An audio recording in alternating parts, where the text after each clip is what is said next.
She is cute no matter what she does.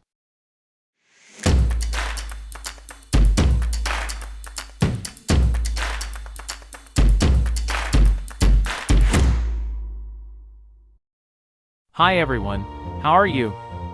Your boy Al is here with Spice and Wolf episode for review, so let's get going. At first we see that during Lawrence's conversation with zheren, Holo notices a blonde-haired man nearby. The man catches Holo's gaze, but she doesn't engage further. After parting ways with zheren, Lawrence and Holo approach the man Holo spotted earlier. It seems Lawrence requested his help in investigating zheren. The man assures them that his people will look into zheren, despite his initial hesitation. Lawrence elaborates on zheren's deceitful actions regarding the silver coins. The man expresses concern over the potential consequences and promises to inform his company's superiors. Back at the inn, Holo questions if the Melone Trading Company will act swiftly, emphasizing the need for timely action. Lawrence believes they will seize the opportunity, citing their reputation. Holo then shares a humorous anecdote about encountering a man who wasn't fazed by her wolf form in the past. I think the way zheren handled the whole situation was kinda dumb. His approach was sketchy from the start, and most people would refuse his deal, so I want to know whether he was being like that on purpose or not. Also, it seems like Holo doesn't like going into details about her friend. We see Holo recognizes the man they meet as her first friend from Paso Village, the one who requested bountiful wheat harvests. She momentarily forgets something important she wanted to tell Lawrence, but he assures her she might remember it later.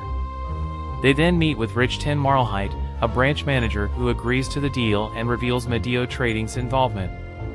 Lawrence recalls Medio Trading's reputation as a major crop dealer with noble backing. They finalize the agreement and discuss shares. Later, as Lawrence and Holo walk, Lawrence is excited about the potential Trini silver coins from the deal. Holo notices his joy but also senses her own distress. Lawrence finds out Holo left the inn out of concern for him. Back at the inn, while Holo rests, Lawrence sketches a portrait of his dream shop. Holo wakes up and asks about it.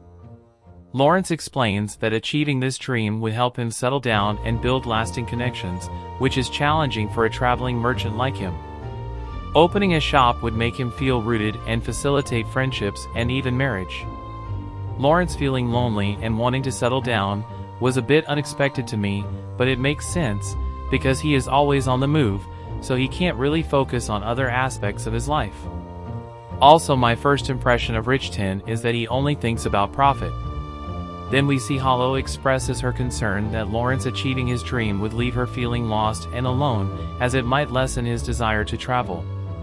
Lawrence reassures her, mentioning her financial independence from the Martin Furs and offering to accompany her until she reaches her homeland. He explains that even with money, opening a store isn't an immediate possibility. When Holo reveals her recurring dream of loneliness, Lawrence empathizes, sharing that traveling merchants often have similar fears. He comforts her and uses his drawing to wipe away her tears, explaining that he always discards such drawings. As they prepare for sleep, they seek solace together under the sheets. Honestly speaking, I got emotional while watching this part. I was feeling sad thinking about how much Holo must have suffered all these years, but at the same time I was feeling happy, because now she has Lawrence. Also, I love how Lawrence's reactions are so mature and realistic. Moving on, we see Holo informs Lawrence about 3 individuals outside their door who may be associated with Medio Trading.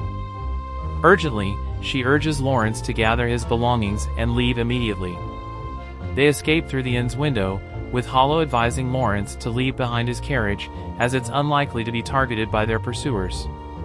She gives Lawrence some wheat to hold onto as they flee. While running, Lawrence suggests going shopping for attire for Holo once they're safe. Holo devises a plan, instructing Lawrence to head to the Melone Trading Company while she distracts their pursuers. She assures him she can evade capture for a day or 2 if needed. Holo expresses her trust in Lawrence's ability to rescue her. Following the plan, Lawrence reaches the Melone Trading Company, where he calls for help.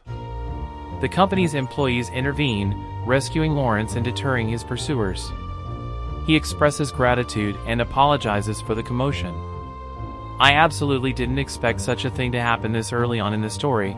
I mean, as far as I know, it's not an action story. I hope nothing bad will happen to Holo. Also, Holo should put a limiter on her drinking habit. Next, we see Lawrence identify the men and explain their connection to Medio trading. He pleads with Rich Ten to assist in rescuing Holo, whom he believes has been captured. Despite Lawrence's urgency, Rich Ten prioritizes his company's interests over helping them. However, before Lawrence leaves, Rich Ten stops him and speculates about Lawrence's potential leverage against the Milone Trading Company. Lawrence hints at having an idea but is interrupted by a knock on the door. Another man enters with a letter, prompting Lawrence to request permission to read it. Like I said earlier in the video, Rich Ten is the type of guy who only cares about profit, but at the very least he is pretty rational, and not someone entirely evil. Also, Lawrence panicking for Holo like that was really sweet. At the end, we see Lawrence discover that Medio Trading has captured Holo and might have taken her to the church. He confides in Rich Ten and his associate about Holo's true nature and abilities, which surprises them. Meanwhile, Holo confronts some men, displaying her wolf-like features and defensive posture. Then, someone familiar to Holo appears before her. Medio Trading Company, knowing about Holo's secret, caught me off guard.